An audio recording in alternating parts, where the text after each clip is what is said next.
If you have a smart speaker, you have access to the entire world of NPR and St. Louis Public Radio. All the latest news and all the captivating stories.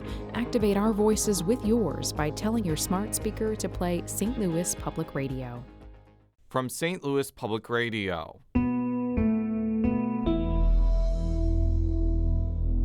This is Politically Speaking. Vivek Malek has been Missouri State Treasurer for about a year and a half, but in order to serve a full 4-year term, he'll have to get past 5 other Republican challengers in next month's primary. Malek joins us on the latest episode of Politically Speaking to talk about his record in office and what he hopes to do in the future. Let's hit the music. This is the Politically Speaking podcast, the definitive show about Missouri politics.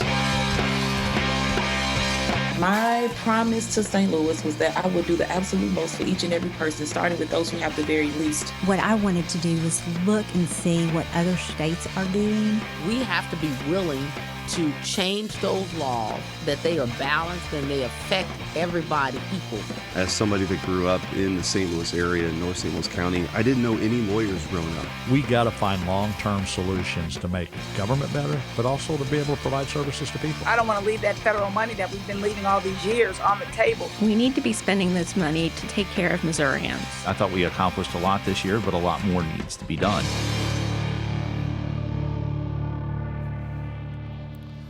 And welcome to Politically Speaking. I'm your host, St. Louis Public Radio political correspondent, Jason Rosenbaum. I'm flying solo today, and I am very pleased to have in St. Louis today Missouri State Treasurer Vivek Malek.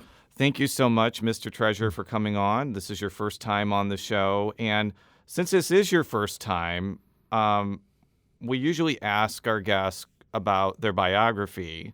And your biography is a lot different than some people who have gotten into Missouri politics. And I want to know, who is Vivek Malek and how did you get into this crazy world of Missouri politics? Jason, thank you very much for having me on the podcast. My journey is definitely different, but it is not very different from most of the immigrants who came to this country and then became proud first-generation Americans. I came to the United States at the age of 24, and as I came as an international student and directly came to Southeast Missouri State University to get my master's in business administration. And that was on August 11th, 2001. And right after 1 month, we had the terrible terrorist attack. And that just completely changed my world as well. As I saw how Americans came together in unity once that event happened, and that triggered for me to go to law school, study the American Constitution, Bill of Rights, and understand more about the American politics and the history, and motivated me to become an American citizen. I got my work visa, then my green card, and then became a proud American citizen, but it took me 16 years to do that. But I did it the right way, the legal way. So I'm very proud of that, to earn my well-deserved American citizenship. And just to tell you a little bit story about when I came to the United States, that was the first flight of my life ever of 14 hours from New Delhi, India to Chicago, O'Hare, and then never traveled anywhere outside India before, so that was my first trip overseas as well.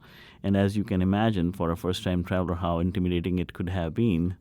So I was just going to say, it has to be like a major shock to the system to go from New Delhi, India to Cape Girardeau, Missouri eventually. Is that fair? That is true, because everything was so new to me, and going through these big, huge highways, which I was not used to in India back then. Now things have changed in India as well, but back then things were very different. So when I reached Cape Girardeau, that was a Saturday, and I had made some arrangements with another grad student to stay for a few nights. And when I got there on Saturday evening at 10:30, and my cab driver put the suitcases on the curb, I knocked on the door and there was no answer.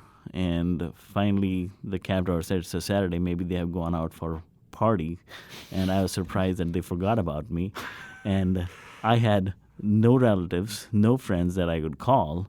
So the cab driver was puzzled. What does he do with me? So I said, I do not know where I go. So, in fact, it was a lady driver. So she helped me put my bags back in the cab, and I thought she was taking me to her home. And that was not the case. She dropped me at the Cape Girardeau police station. And coming from India, police is not the first place you go to for seeking help. Police means you're in trouble. Most people would probably come to that same conclusion regardless of which country they're coming from, but continue. Yeah.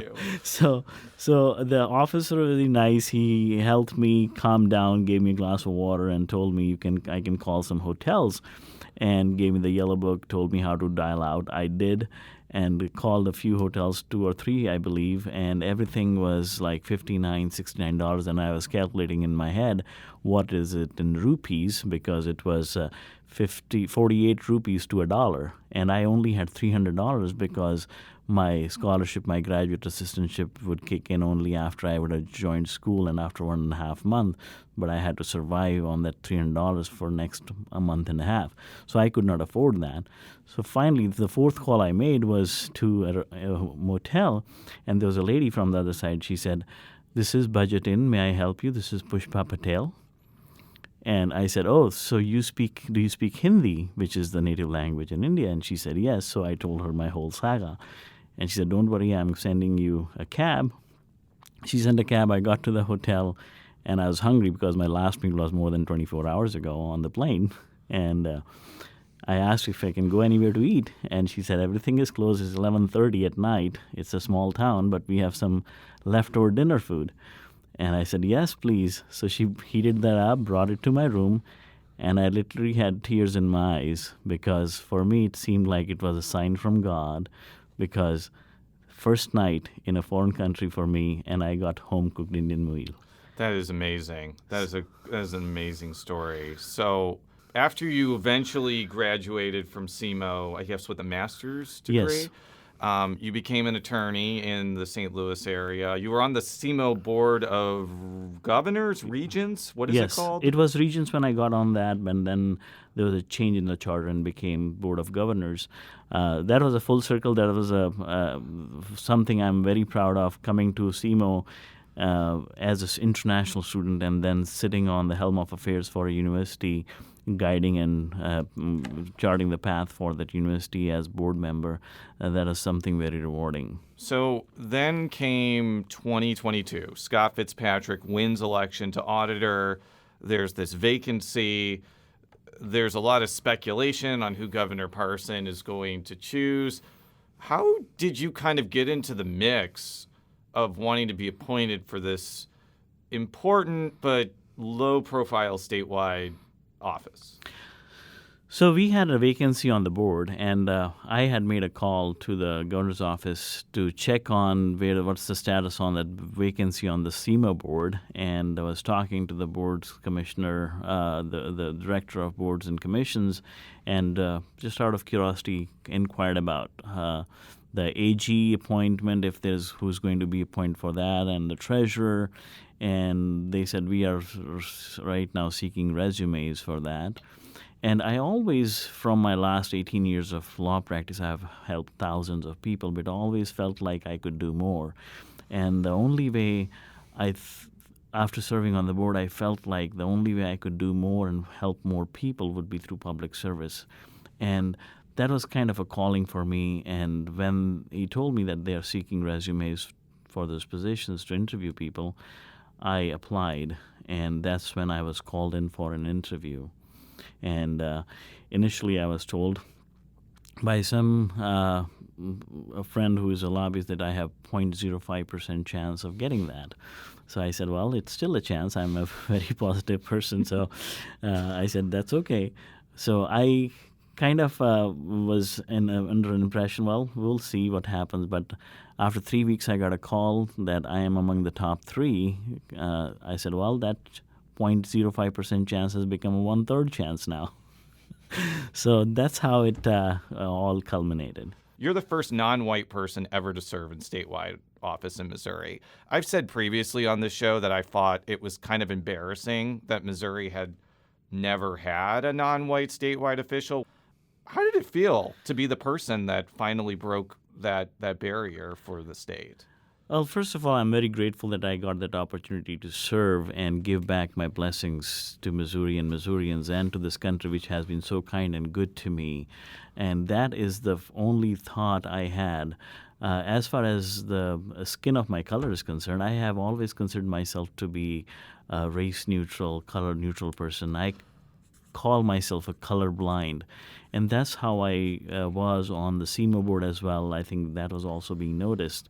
One of my acts on SEMA board was, just to give you an example, the first ever meeting of the SEMA board, which I attended after I was appointed, was where the provost gave a presentation about who got promoted as professor in tenure track, and there was a column about ethnicity, and I asked, is there any extra points for being from a certain ethnicity? And he said, no, it's all about merit-based. So I said, well, if it's merit-based, then we don't need this column. And we took an action, we took a vote on that and took out that column. So I think a person should be judged by the content of their character, as Martin Luther King very well said, rather than the skin tone, what they have. So I do not see anything different. I am working for all Missourians, irrespective of what race or color they come from, and I am proud to be a first-generation American and also a Missourian. Well, let's pivot a little bit to the campaign before we talk about treasurer issues. You're running against, I think, 5 other Republican candidates in the treasurer primary, and I'm just going to ask this question very bluntly. You've raised a ton of money. You have a very inspiring story. You're very qualified to be treasurer, and you've been treasurer for 2 years. But a lot of people have said implicitly that because your name is Vivek Malek and you're an Indian immigrant, you're at a disadvantage against people named Cody Smith or Andrew Koenig or Lori Rook. I imagine that you think that is kind of wrong, but I'd like you to kind of address that assumption that you may be at a disadvantage because your name is Vivek Malek and you're not white. Yes, I would say absolutely my name is different, but aren't we all immigrants in this country, whether first generation or multi-generational, whether your parents or your grandparents or great-grandparents came to this country? It is all about the values that we share to be Americans. And this is the best country, the country which gives you that opportunity to become an American, irrespective of what country you come from. You can be coming from China, you can be coming from Taiwan, you can be coming from Japan. Once you obtain your rightful and you earn your citizenship, you're all Americans. And that's what I consider myself as an American. My name may be different, but I think Missouri voters are mature enough to understand that he's a proud American, and they will look at my work for the last 1.5 years rather than the name that I have. I understand that may be just my hope and what I am possibly thinking, but that's what I also want to see in Missouri. That's what we see. Why do you think that you should be elected over the other people who are running for this post?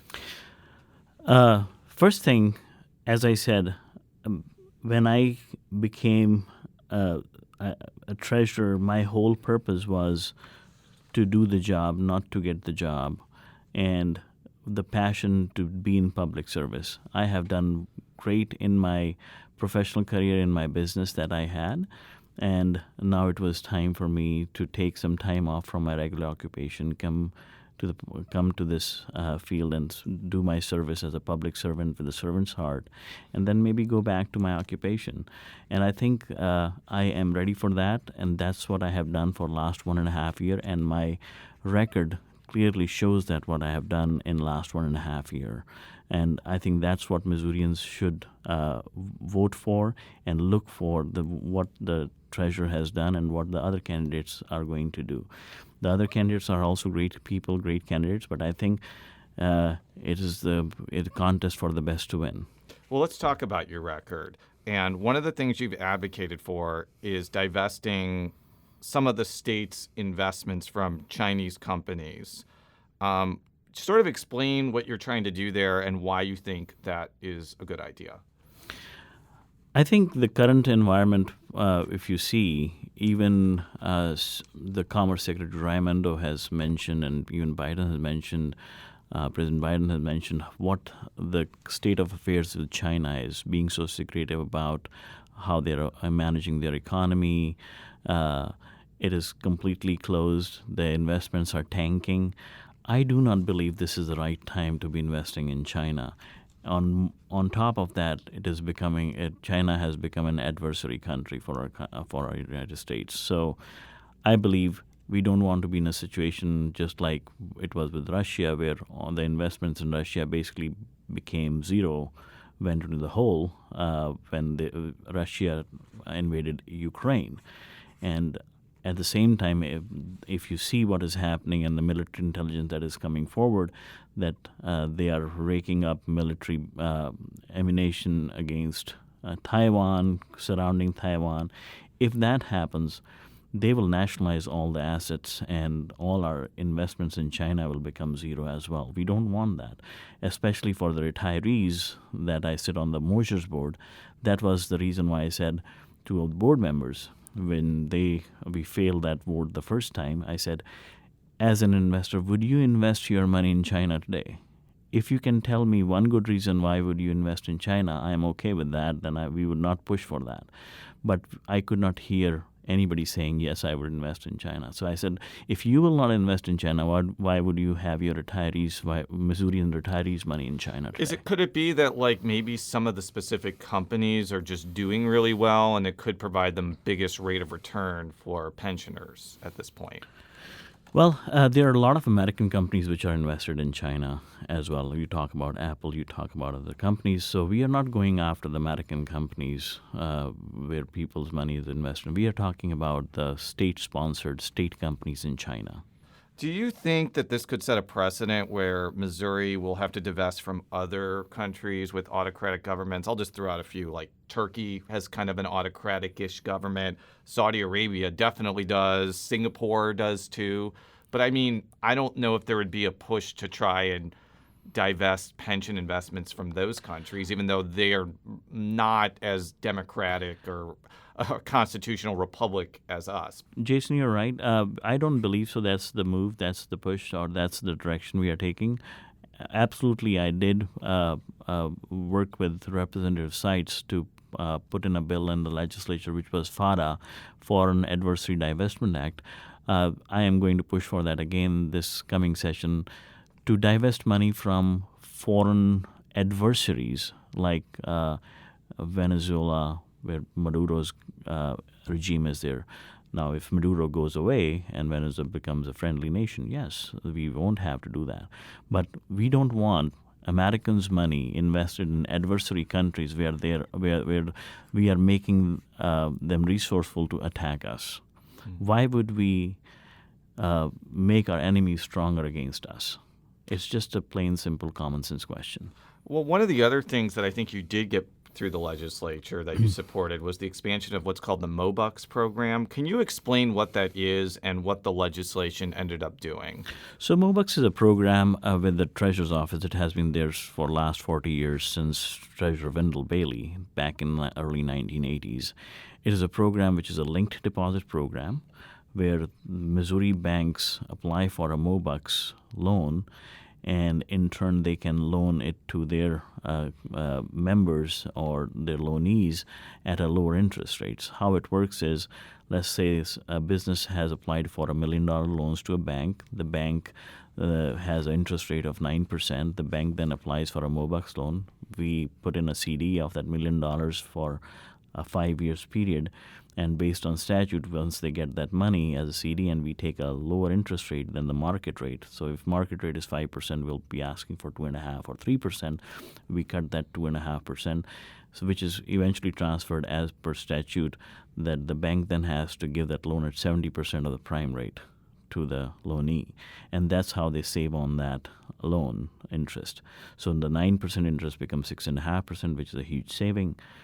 It helps the banks getting extra cash. It helps the loanee get a lower interest rate. It helps the state because once they produce more, they generate more revenue. The state gets more revenue in the GR fund and taxes format. And it is a win-win-win for everybody. It is basically saying the best way to use Missourians' money for Missouri's development.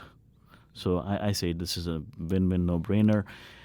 It had never been used to its fullest potential, but during my tenure, I visited more than 65 counties, rural counties, and talked about to bring awareness about the program. And that's when we saw a huge surge in the program. We not only met the aggregate cap of $800 million last year. In fact, then when we had some repaid loans come back to us, we had about $120 million. We opened in January. On January 2nd, we opened with $120 million. And believe it or not, we had 142 qualified applications claiming all of that $120 million in just 6 hours. Probably because interest rates have gone up, and Absolutely. This is an opportunity to get something at a lower interest rate than if they weren't participating in this program, That correct? is correct. Okay, That is so that's why you wanted to raise the cap from $800 million to what? 1.2. Okay. Yes. And was there, was there any real opposition to that? Were people like, that's too much money to be putting in, or was it pretty easy to get through because of this interest rate situation? We tried that last year, too, to raise that, but we did not go through because I think we put in a bill a little too late, even though it was moving along. But this year, I think everybody saw the need for it, especially small businesses and farmers in the state, which have been hurting because of the drought situation last year and all. So there was a huge need, and the bankers also came in support of that, and legislators came in full support.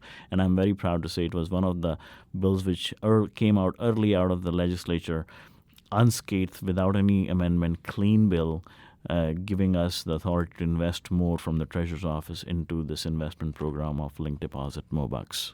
We'll be right back on Politically Speaking with State Treasurer Vivek Malek.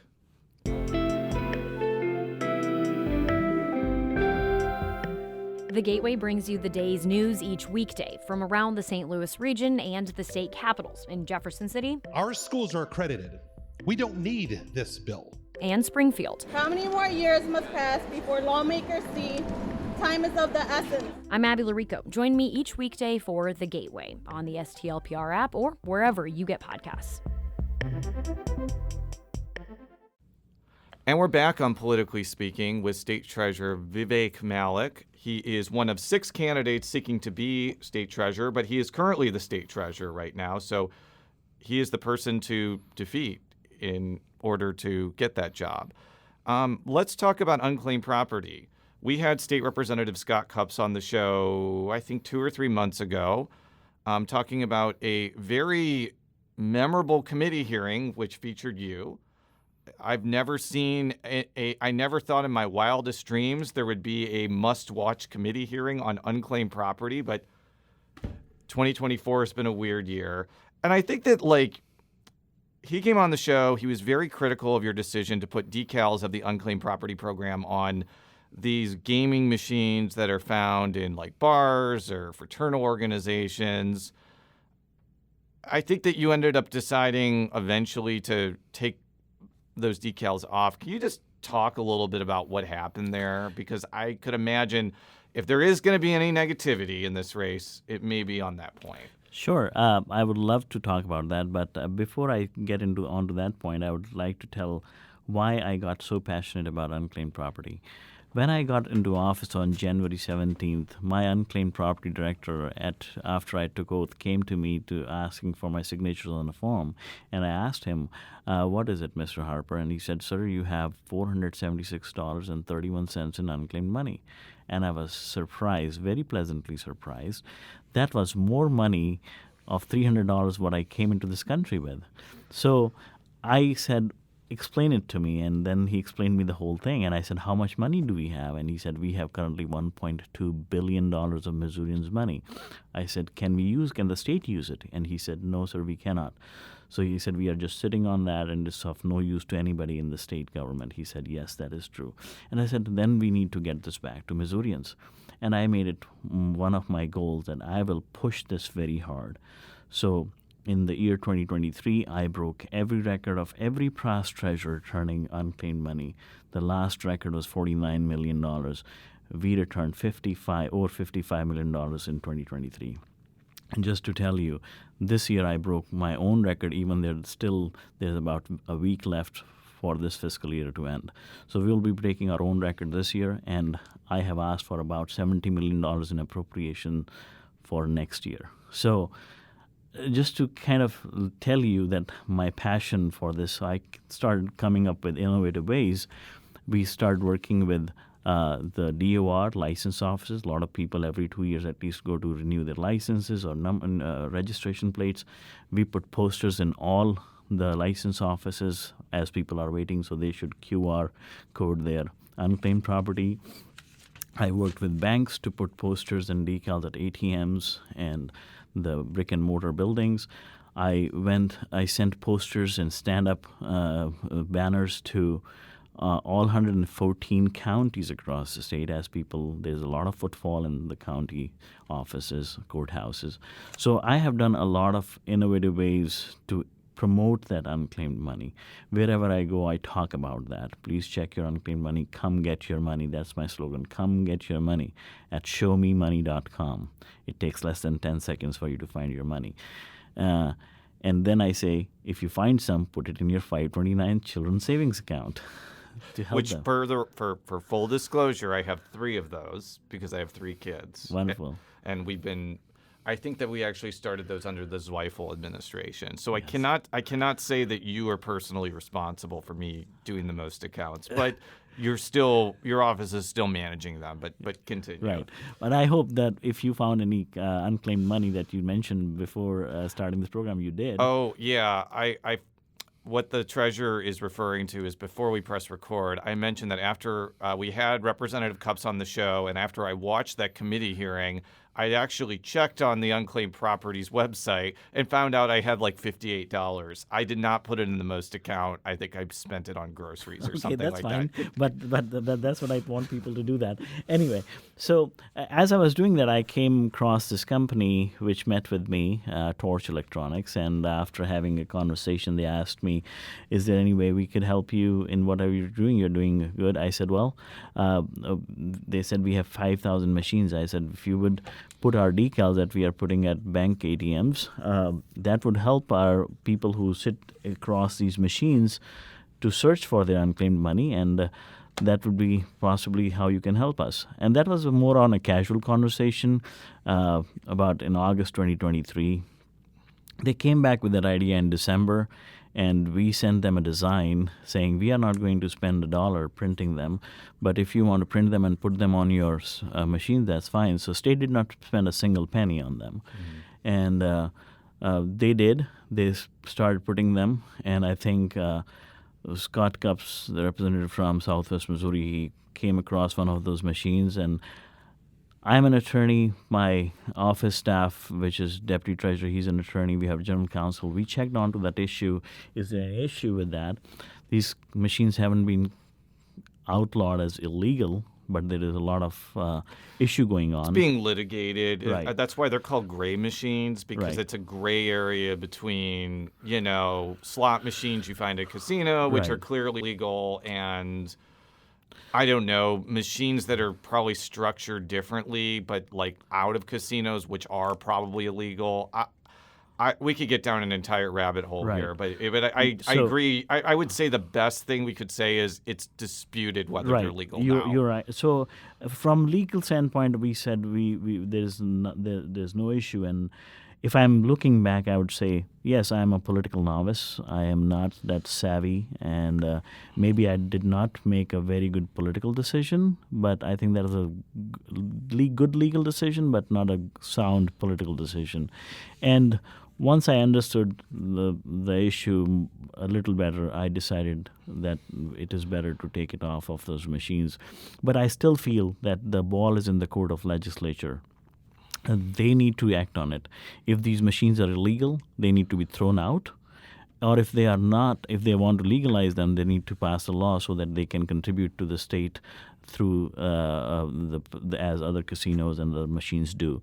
But definitely, I would say this is a lack on the legislature to act. A couple of things, and I think you mentioned this at the committee hearing. There was never any agreement between you and Torch saying you do this and we're going to give you campaign donations. No. Okay, and I don't think have you gotten any campaign donations from Torch at $0. all? $0, either to your direct or your PAC, which Nothing. you don't control. Zero. So the other thing that I kind of gave me some pause, and I'll be honest, I'm not really a big gambler. I don't like gambling except for fantasy football. I do like fantasy football, so I'm not pure here. The thing that Representative Cupps mentioned was there was this person in his district, and he was playing these machines. It kind of thought that the $1 billion thing meant that you could win a $1 billion prize. Now, I want to make it clear, it didn't say that on the decal, but could you understand how maybe people could have gotten that impression by the association with those machines? I understand, and that's the reason why I believe when it is a standard decal that was used by Clint Zeifel, by Scott Fitzpatrick, by my administration, so it was nothing new. It is a standard decal saying the Treasurer's Office is over $1 billion, any of it is yours. Which is basically saying, check this QR code, search if you have any money. But since this was a little hot button issue, I decided that maybe it is not worth going through that, and maybe it's not a sound political decision. Being a newcomer to politics, I'm learning as I'm going, and I think making mistakes and then correcting them is the way to go forward. Let's move on to some of the other things you will deal with if you're elected to a full four-year term. Missouri Housing Development Commission, you sit on that board. I think the issue of low-income housing tax credits has waned over the last couple years. I don't know how close you were paying attention to that, but it was the most controversial issue in the world in the 2010s, and now not so much. But is there anything about that tax credit, when I'm specifically talking about the low-income housing tax credit, that you would maybe want to see changed by being on that board, or do you think the way it's set up right now is working? I think there have been some changes made to improve the process. I think my predecessor, Scott Fitzpatrick, also worked on that issue, trying to make the process more objective, more point-based, and I think that is a good direction. There are still things that needs to be fixed, and I'm paying close attention. And after August 6th, I think I'll be paying a little more closer attention to see how we can improve the process and make it more not only user-friendly from the perspective of developers and the users of this benefit, but also from the perspective how we get the best bang out of our buck. That means we get the most return on our investments through that. The other thing that I think is going to be a major thing going forward, whoever wins this office, is education savings accounts, or I think it's empowerment savings accounts. The same thing, different nomenclature. The program has been expanded pretty dramatically. Can you just talk about what your office does to manage that program and how it's going to change now that Governor Parson has signed the bill expanding ESAs? So it is a fairly new program. Scott Fitzpatrick was responsible for setting it up, but he was in the office only for 3 to 4 months, and then I had to take over. So we had the major responsibility on our shoulders to make it a success, and we did. The very first year, we had some struggles getting donations into the program, as this is a program which runs on donations, and I would like to mention that folks can make a donation towards an EAO, which is Educational Assistance Organization. These are 7 nonprofit organizations, and those then disperse $6,375 scholarship money. And does your office choose those nonprofits, or do you just have to meet a certain criteria in order to? They make an application every year and have to be reviewed every year. And you can. This right now there are about 10 EOs that the state can approve. So we have about 7 already. Okay. Is it capped at 10? Or they're capped at 10 Okay. currently. What does your office do to make sure that the reputable organizations are reaching those thresholds? So in the rulemaking process, the rules have very set standards and qualifications for a nonprofit to qualify as an EAO, and they have to meet all those standards to qualify as an EAO, and that is vouched, that is reviewed very carefully to make sure that those qualifications are met. So one of the changes that was made is they increased the amount of scholarships that is under this program from $50 million to $75 million. And they also kind of expanded where the scholarships could be used, because before they could only be used in suburban and urban areas, and now I guess it could be used statewide.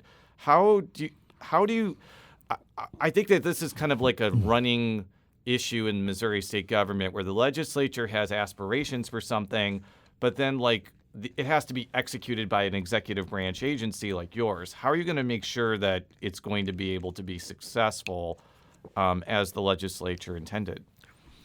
So let me just be clear. I have been a big proponent of this program as well. I think, and this may not be the program for every school district. We have great school districts in the state which perform very well. For some rural school districts also, they do a great job. But we have also seen in inner city St. Louis and urban areas that some of the school districts are failing and not producing the kids' scores that they need to be at. Kids are not able to read at their grade level. They are not able to do maths at their grade level. And for those kids to have a choice, for those parents to have a choice to send their kids for them to be successful, I think that is the key. It is just giving the options. You and I are both parents, and it is just giving your kids, my kids, other kids who are in that situation a choice that they can take and make their life successful, getting a better education. So I am not saying that this is we are wiping out the public school system. The DESE budget is almost $9 billion. This is only $75 million. This is peanuts in front of what the DESE's budget is. I do want to talk a little bit about just the campaign in general for Republicans. So I was driving on the highway, I think it was on 170, and I think I saw one of your billboards, and it had you and President Trump on it. And I was like, what does the state treasurer's race have to do with Donald Trump? And then I was like, well, Donald Trump is super popular in Missouri, and trying to associate yourself with Donald Trump is good politically. But can you talk a little bit about that? Because I think people may see that and may be like, oh, Vivek Malek must be running for Congress or the U.S. Senate, but no, he's running for state treasurer. No, there are few issues I associate very closely with President Trump, and I understand a lot of people have issues with President Trump as a person. But what I say is, you may or may not agree with President Trump as a person. I say go to the message, not to the messenger. You may not like the messenger, but I think you will agree with the messages, whether it is a border issue. Even Democrats today, even President Biden has agreed that we have a problem on the border, which was not there. And I think those are the messages which are reverberating, which are getting responses back from Missourians, from the nation, or it is the economy, or it is the general geopolitical atmosphere that is being created. We are sending billions and billions of dollars to Ukraine, nothing getting resolved, and we are suffering for our needs here on the domestic side. So I think what I am trying to say is people may like or don't like a person, but I think we should not kill a message because you don't like the messenger. Well, Mr. Treasurer, thank you so much for coming on this show and making a show about the state treasurer's office legitimately interesting and exciting. So whether you win or lose, you've already are a winner in my eyes. So thank you so much. Thank you very much, Jason. It's always a pleasure. For all of our stories on the 2024 election cycle, go to stlpr.org. Politically Speaking is a product of St. Louis Public Radio, which is a part of the University of Missouri St. Louis. And Mr. Treasurer, how could people find out more about your office or your campaign online? So for the office, people can go to treasure.mo.gov, and especially to find their unclaimed money, they should go to showmemoney.com. And for my campaign, it is vivekmalek.com, vivekmalek.com. Thank you very much. Until next time, so long. Politically Speaking is produced by Sarah Kellogg, Rachel Lippman, and me, Jason Rosenbaum. The show is edited by Fred Ehrlich. Read all of our coverage at stlpr.org. And if you haven't already, make sure to subscribe to Politically Speaking by searching the term Politically Speaking on Apple Podcasts. From St. Louis Public Radio. This is Politically Speaking.